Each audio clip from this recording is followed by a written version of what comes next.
దయచేసి నేను మనస్ఫూర్తిగా చెప్తున్నా, ఇది రాజకీయంగా బురదలేటటువంటి కార్యక్రమం కాదు. పచ్చి వాస్తవాన్ని చెప్పేటటువంటి ప్రయత్నం చేస్తున్నాను. పదే పదే పదే పదే చంద్రబాబు నాయుడు గారు, నాకన్నా ముందు ఉన్నటువంటి తెలుగుదేశం మంత్రి దేవినేని ఉమగారు ఆరోపణలు చేస్తూ వస్తున్నారు. పర్వాలా, వారు ఆరోపణలు చేస్తారు. దానికి తోడుగా వారికి ఉన్నటువంటి పత్రికా బలం, వారికి ఉన్నటువంటి పత్రికాధిపతులు కావాలని విష ప్రచారం చేస్తున్నారు. మొన్న మీరు చూశారు, పోలవరం ఆలస్యం ఏపీ వైఫల్యం అని ఈనాడులో రాశారు మొన్న 2-3 రోజుల క్రితం. అలాగే ఆంధ్రజ్యోతిలో పోలవరం కాదు, నిర్మాణ జాప్యానికి జగన్ సర్కారే కారణం, జగన్ సర్కారే అన్నారు, ఏపీ ప్రభుత్వమే కాదు జగన్ సర్కారే కారణం అనే మాట మాట్లాడారు. దీనికి నేను సమాధానం చెప్పాను. ఐఐటి హైదరాబాద్ వారు పీపీఏ ఒక కమిటీ వేస్తే వాళ్ళు వచ్చి విజిట్ చేసి వాళ్ళు ఒక రిపోర్ట్ సబ్మిట్ చేశారు. ఆ రిపోర్ట్లోని భాగాలను వైఎస్ఆర్ ప్రభుత్వం మీద రుద్దాలనేటువంటి ఒక దుర్బుద్ధితో ప్రయత్నం చేస్తున్నారు. ఇవాళ ఈనాడులో పోలవరంలో విధ్వంసం గడుగు ముందుకేశారు. అసమర్థత వల్లే పోలవరంలో విధ్వంసం. ఎవరి అసమర్థత? వైఎస్ఆర్ కాంగ్రెస్ పార్టీ వారి అసమర్థత వలనే ఈ విధ్వంసం జరుగుతుంది అనేటువంటి మాట ఈనాడులో రాసేటటువంటి ప్రయత్నం చేశారు. దానికి తోడు ఆంధ్రజ్యోతి 2 కూడబలుక్కుని రాస్తున్నట్టుగా ఉంది. తప్పు మీద తప్పు, ప్రణాళిక లేదు, సమన్వయం లేదు, పోలవరం IITH నివేదిక ఆక్షేపణ అనేటువంటి మాట రాశారు. ఇవన్నీ ఏమిటంటే జగన్మోహన్ రెడ్డి గారు వచ్చిన దగ్గర నుంచి జరుగుతున్నటువంటి లోపాల వలన ప్రాజెక్టు ఆలస్యమవుతున్నది అనేటువంటి మాట చెప్పి ప్రజల్ని నమ్మించాలనేటువంటి ఒక దురుద్దేశపూర్వకమైనటువంటి కుట్ర ఇవాళ చేస్తున్నారనేది నా ఆరోపణ. ఎస్, ఎందుకని పోలవరం ఆలస్యం అవుతుంది? ఆలస్యమైన మాట వాస్తవం, ఆలస్యం అవుతున్న మాట వాస్తవం. దీనికి కారణం ఏంటంటే కాంట్రాక్టర్ని మార్చటం. జగన్మోహన్ రెడ్డి గారు వచ్చి కాంట్రాక్టర్ని మార్చేశాడు. అంతకుముందు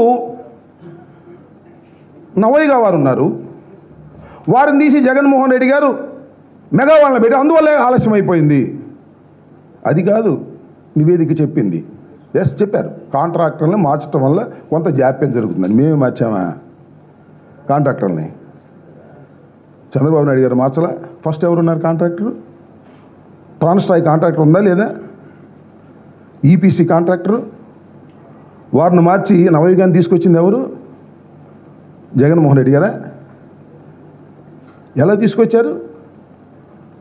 ట్రాన్స్ట్రాయ్ని అర్ధంతరంగా తీసేసి నామినేషన్ పద్ధతుల్లో నవయ్య గారిని తీసుకొచ్చినటువంటి ప్రబుద్ధుడు. నామినేషన్ పద్ధతుల్లో పోలవరం ప్రాజెక్టుకి, వేల కోట్ల రూపాయల ప్రాజెక్టుకి నామినేషన్ పద్ధతుల్లో తీసుకొచ్చినటువంటి చరిత్రహీనుడు చంద్రబాబు నాయుడు.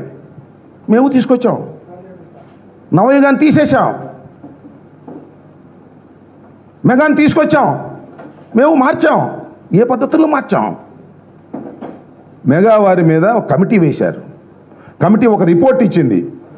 ఇలా ఏదైతే నామినేషన్ పద్ధతి మీద నవయ్య గారిని చేర్చారో అది తప్పు అంటే రివర్స్ టెండరింగ్ పెట్టాం. నవయ్యగా కూడా దానిలో పార్టిసిపేట్ చేయొచ్చు, పార్టిసిపేట్ చేయలేదు, that is a different matter. Reverse tendering పెట్టి బహిరంగ ట్రాన్స్పరెంట్గా రివర్స్ టెండరింగ్ చేసి 12.6% తగ్గించి రేట్లను మెగా వారికి ఇచ్చాం. ఇదే జాతి ప్రయోజనం, అదే జాతి ప్రయోజనం. ఆ వాళ్ళు మారిస్తేనేమో అది ప్రాజెక్టు త్వరితగతిన కావడానికి మార్చినట్టు, మేము మారిస్తేనేమో ఆలస్యం చేయడానికి మార్చినట్టుగా ఈనాడు ఆంధ్రజ్యోతి రాస్తా ఉంటే ఏం చెప్పాలి? నేను అడుగుతా ఉన్నా ఈ దుర్మార్గాన్ని. వారికి పత్రికా బలం ఉంది కదా అని చెప్పుకుంటూ పోతే చూస్తూ ఊరుకోవాలా? సమాధానం చెప్పవలసిన బాధ్యత మాకు లేదా? ఏమిటి అన్యాయం అంటున్నా? ఈ దుర్మార్గమైనటువంటి చర్యలని ప్రజలు ఖండించాలి, ప్రజాస్వామ్యవాదులు ఖండించాలి అని కూడా ఈ సందర్భంగా నేను మనవి చేస్తున్నా. అంతేకాదు, కాంట్రాక్టర్లు మార్చారు, చెప్పాను దానికి ఏ విధంగా మార్చారో, మేము ఎలా మార్చామో వాళ్ళు ఎలా మార్చారు. ఇంకొక మాట కూడా ఇక్కడ చెప్పాలి.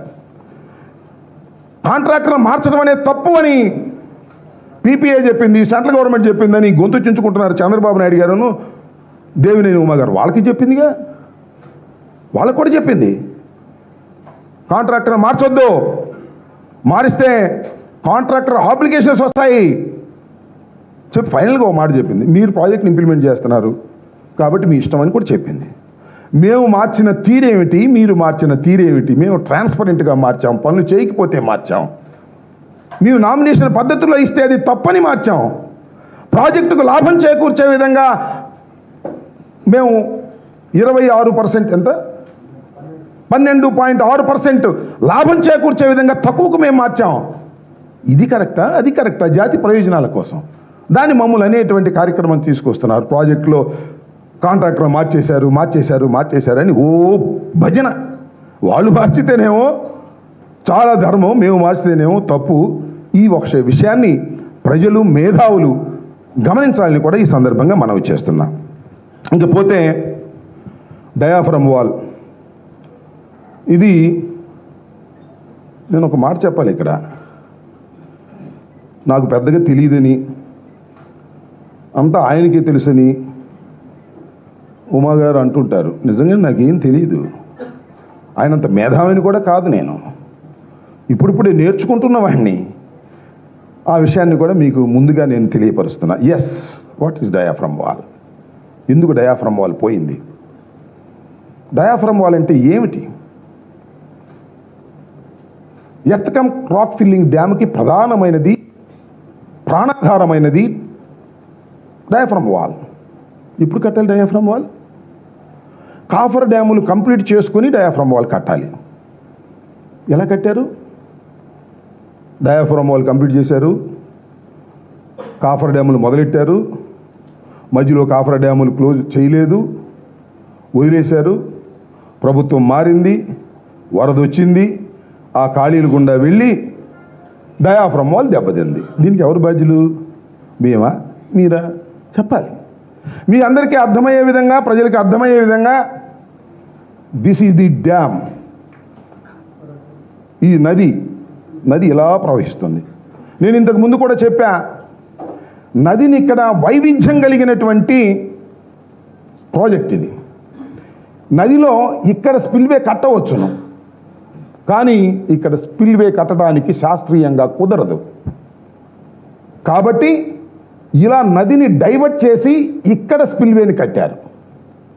ఇక్కడ స్పిల్వేని కట్టి ఇక్కడ డయాఫ్రమ్ వాల్ నిర్మాణం చేసి దీని మీద ఎర్త్కమ్ రాక్ ఫిల్లింగ్ డ్యామును కట్టాలి. ఇది జరగవలసిన పని. ఏం చేశారు ఈ ప్రబుద్ధులు? అత్యంత తెలివిగలవారు, అత్యంత మేధావులు చంద్రబాబు నాయుడు గారు, ఉమామహేశ్వరరావు గారు ఏమి చేశారు అంటే, ఈ స్పిల్వేని ప్రారంభించారు, కంప్లీట్ చేయలేదు. This is called channel, approach ఛానల్ని ప్రారంభించారు, కంప్లీట్ చేయలేదు. ఇది కంప్లీట్ కాలేదు, దీన్ని సగం చేశారు. ఇటు నుంచి నీరు ధారాళంగా ప్రవహించేటటువంటి అవకాశం లేదు, ఇప్పుడుంది. ఇప్పుడు మేము చేసాం వచ్చిన తర్వాత.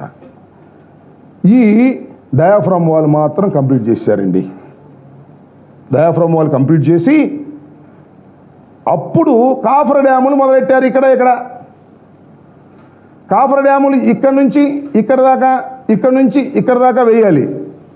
కొంత దూరం వేసిన తర్వాత సిడబ్ల్యూసి పీపీఏ మీరు కాఫర్ డ్యాములు ఆపేయండి అని చెప్పింది. ఎందుకు ఆపేయిందని చెప్పింది అనేది ఇక్కడే కీలకమైనటువంటి అంశం. ఈ కాఫర్ డ్యాములు కంప్లీట్ చేసేస్తే ఇక్కడ ఉన్నాయి దేవీపట్నం విలేజ్, ఇక్కడొక విలేజ్, ఇక్కడొక విలేజ్, ఇక్కడొక విలేజ్, ఇక్కడొక విలేజ్, ఇక్కడొక విలేజ్, ఇక్కడొక విలేజ్, ఇక్కడొక విలేజ్, ఇవన్నీ ఉన్నాయి. ఎన్ని ఉన్నాయి? 60 విలేజెస్ ఉన్నాయి. ఎప్పుడైతే ఇది క్లోజ్ చేసేస్తామో, ఎప్పుడైతే ఈ స్పిల్వే కంప్లీట్ కాలేదో, నదిలో నీటి మట్టం పెరిగిపోతుంది, 35 కాంటూరుకు చేరుతుంది. 35 కాంటూరుకు చేరితే ఈ గ్రామాలన్నీ మునిగిపోతాయి. ఎన్ని గ్రామాలు? 45 గ్రామాలు, 15 గ్రామాలు వాళ్ళు ఖాళీ చేయించారు. 45 గ్రామాలు మునిగిపోతాయి. ఆ 45 గ్రామాల వాళ్ళు కూడా పీపీఏకి, సెంట్రల్ వాటర్ కమిషన్కి పిటిషన్ పెట్టుకున్నారు. పాపం, అయ్యా వీళ్ళు కాఫర్ డ్యాములు వేసేశారు, అది పూర్తి చేస్తున్నారు, క్లోజ్ అవుతుంది, వరదొస్తే మొత్తం మునిగిపోద్ది, మునిగిపోతే మా ఇళ్ళు పోతాయి, ఊళ్ళు పోతాయి అని మొరపెట్టుకున్నారు. Which is a genuine point. అప్పుడు ఏం చేశారు సెంట్రల్ గవర్నమెంటు, పీపీఏ, అయ్యా మీరు కాఫర్ డ్యాములు క్లోజ్ చేయడానికి వీల్లేదు, క్లోజ్ చేయాలంటే ముందు ఇవన్నీ కూడా R&R రీహాబిలిటేషన్ అండ్ రీసెటిల్మెంట్ చేసిన తర్వాత, ఊళ్ళను ఖాళీ చేసిన తర్వాత మాత్రమే మీరు చెయ్యండి అన్నారు. చేతులు ఎత్తేశారు, గవర్నమెంట్ మారిపోయింది, వరద వచ్చింది. ఇక్కడ ఒక బొక్క, ఇక్కడ ఒక బొక్క ఉంటే ఇక్కడ ఒక బొక్క, బుస్ బుస్మని వచ్చి ఈ వేసినటువంటి కాఫర్ డయాఫ్రమ్ వాళ్ళు పునాదుల్లోకి వెళ్ళి నీళ్ళు వెళ్ళి దెబ్బతినిపోయాయి. ఎవరు కారణం దీనికి? మేమా? ఎట్లా కారణం? మీరు కాఫర్ డ్యాములు క్లోజ్ చేస్తే ప్రమాదం జరిగేది కాదు. కాఫర్ డ్యాములు క్లోజ్ చేస్తే ఊళ్ళు మునిగిపోయాయి, ఊళ్ళు మునిగిపోతే వాళ్ళు నాశనం అయిపోయేవాళ్ళు. ప్రాపర్ ప్లానింగ్ లేదు. ఏదో ఒక విధంగా చేసుకుని వెళ్ళిపోవాలనేటువంటి తాపత్రయం, ఏదో విధంగా కాంట్రాక్ట్కి డబ్బులు ఇవ్వాలనే తాపత్రయమే ఈ చరిత్రహీనానికి కారణం. కాదని చెప్పమనండి, సవాల్ చేస్తున్నా. ఏం చేయాలి అసలు? ఒక ప్రాపర్ ప్లాన్ అంటే ఏం చేయాలి? ఫస్ట్ ఆఫ్ ఆల్ ఈ గ్రామాలన్నింటినీ కూడా R&R ప్యాకేజీలోకి తీసుకురావాలి. వాళ్ళని అక్కడి నుంచి ఖాళీ చేయించాలా. ఖాళీ చేయించాలంటే సెంట్రల్ గవర్నమెంట్ డబ్బులు ఇస్తుంది, దాన్ని ఖర్చు పెట్టాలా. ఎన్ని ఖర్చు పెట్టారు వీళ్ళు R&R మీద ఖర్చు పెట్టింది 200 చిల్లర కోట్లు, 2 to 300 కోట్లు. దాని మీద పెట్టలా, ఎందుకంటే దానిలో క్యాష్ రాదు, దానిలో కమిషన్లు రావు, దేవుని మాకు బ్యాగులు మోసే అవకాశం ఉండదు. అందువల్ల R&R అంటే ప్రజలకు వెళ్తుంది, అందువల్ల దాని మీద కాన్సన్ట్రేట్ చేయాల. దీని మీద కాన్సన్ట్రేట్ చేశారు, వీటి మీద బిల్లుల మీద. మేము వచ్చిన తర్వాత నేను మనవి చేస్తున్నా, 1500 కోట్ల రూపాయలు R&R ప్యాకేజీ మీద ఖర్చు పెట్టాం. ఇది క్లోజ్ చేయలేదు కదా. వరద వచ్చింది, రెండోసారి వరద వచ్చింది. మీరు అడగొచ్చు, వాళ్ళు కూడా అడగొచ్చు, ఏమండి వాళ్ళు పెట్టిపోయారు మీరు క్లోజ్ చేయొచ్చు కదా. ఎస్, క్లోజ్ చేయొచ్చు. ఎప్పుడు క్లోజ్ చేయాలి? ఆ 45 ఊళ్ళను ఖాళీ చేయించి వాళ్ళకి రీహాబిలిటేషన్ చేయించి చేయాలి. ఒక ఇల్లు కాదుగా, 45 గ్రామాల ఇళ్ళు పునరావాసం కల్పించాలి. ఒక నెలలోనో 2 నెలలోనో అయ్యేది కాదే, సంవత్సరంన్నర పట్టింది. మేము వచ్చి వాళ్ళకి డబ్బులు ఖర్చు పెట్టి ఇళ్ళు కట్టించి వాళ్ళందరినీ ఖాళీ చేయించి ఈ 2 క్లోజ్ చేశాం. ఈ 2 క్లోజ్ చేస్తే కూడా ఎలాగ క్లోజ్ చేయాలి? మామూలుగా ఇసుక తీసుకెళ్ళి వేసేస్తే కుదరదు. అక్కడ ఈ ఫోర్స్ వల్ల ఇక్కడ పెద్ద పెద్ద అగాధాలు ఏర్పడ్డాయి. ఎంత? -12 మీటర్లు, -12 మీటర్ల లోతు. ఒక గొయ్యి, ఇక్కడ ఒక గొయ్యి, ఇక్కడ ఒక గొయ్యి, ఇక్కడ ఒక గొయ్యి, ఇక్కడ 22 ఇక్కడ. ఎలా పూడ్చాలి? ఏమిటి అంటే PPA, central water commission, dam review panel వీళ్ళందరూ కొన్ని డిజైన్స్ ఇచ్చారు. డిజైన్స్ ఇవ్వడానికి it may take time, so much of time. ఎలా డిజైన్స్? ఊరిని వెళ్ళి ఇసుక పోసేసి ముంచడానికి వీల్లేదు. జెడ్ రౌటింగ్ చేయమన్నారు, వైబ్రో కాంపర్షన్ చేయమన్నారు. చాలా పెద్ద ఎత్తున దాన్ని పూడ్చేటటువంటి కార్యక్రమం చేయాలి అంటే జియో బ్యాగ్స్ తీసుకొచ్చి ఆ జియో బ్యాగ్స్లో ఇసుక కట్టి దానిలో వేసి మళ్ళీ దాని స్ట్రెంగ్త్ చూసి వరుసనే పోగు చేసుకుంటూ రావాల్సిన పరిస్థితి ఏర్పడింది. ఇంత కష్టపడాల్సి వచ్చింది. ఎందుకోసం ఇదంతా? మీరు చేసిన తప్పిదం ఏమిటంటే కాఫర్ డ్యాములు కంప్లీట్ చేయకోకుండా డయాఫ్రమ్ వాళ్ళు నిర్మించటం. కారణం R&R కంప్లీట్ చేయకోకుండా డయాఫ్రమ్ వాళ్ళు ప్రారంభించటం. ఇది చరిత్రాత్మకమైన తప్పిదం చంద్రబాబు నాయుడుది, కాదని చెప్పమనండి. ఏమిటి దుర్మార్గం? ఇంత గొప్ప ప్రాజెక్టుని, జాతికి అంకితం చేసే ప్రాజెక్టుని, ప్రపంచంలోనే అత్యద్భుతంగా నిర్మించవలసినటువంటి ప్రాజెక్టుని పైసల కోసం కక్కుర్తిపడి ఈ రకమైనటువంటి దౌర్భాగ్యానికి పాల్పడి ఇవాళ జగన్మోహన్ రెడ్డి గారి మీద నిందలేస్తారా? దానికి తోడు తందానని బట్టలు తీసుకు తిరుగుతూ ఉన్నారు చంద్రబాబు నాయుడు గారు, దేవినేని ఉమ, ఈనాడు అధిపతి రామోజీరావు, రాధాకృష్ణ. ఏమిటి అన్యాయం? మా మీద రాస్తారా? మీరు చేసిన తప్పిదానికి మేమే బాధ్యులు అని అడుగుతా ఉన్నా. జ్ఞానం లేకోకుండా మాట్లాడుతూ ఉన్నారు. చంద్రబాబు నాయుడు, దేవినేని ఉమ వీళ్ళిద్దరూ డయాఫ్రమ్ వాల్ గురించి తప్పుడు ప్రచారం చేయటం వల్లనే మహాతల్లి గోదావరి తల్లి కోపం వచ్చి మొన్న ఫస్ట్ వార్నింగ్ ఇచ్చింది. ఇలాంటి దొంగ మాటలు మాట్లాడితే ముంచేస్తాను జాగ్రత్త అని. ఫస్ట్ వార్నింగ్ ఇచ్చింది జాగ్రత్త ఉమా, ఫస్ట్ వార్నింగ్ ఇచ్చింది జాగ్రత్త చంద్రబాబు. అవకాశం దొరికిందని అని గోదావరి తల్లిని సాక్షిగా అబద్ధాలు ఆడారా, ఇంతే సంగతులు అవుతారు. గుర్తుపెట్టుకోండి, తప్పు చేయకండి. తప్పు చేశారా, బురద జల్లారా, ఇచ్చిందిగా వార్నింగ్, అదే పరిస్థితి వస్తుందనే విషయాన్ని కూడా దయచేసి గమనించవలసిందిగా కోరుతున్నా. Thank you very much.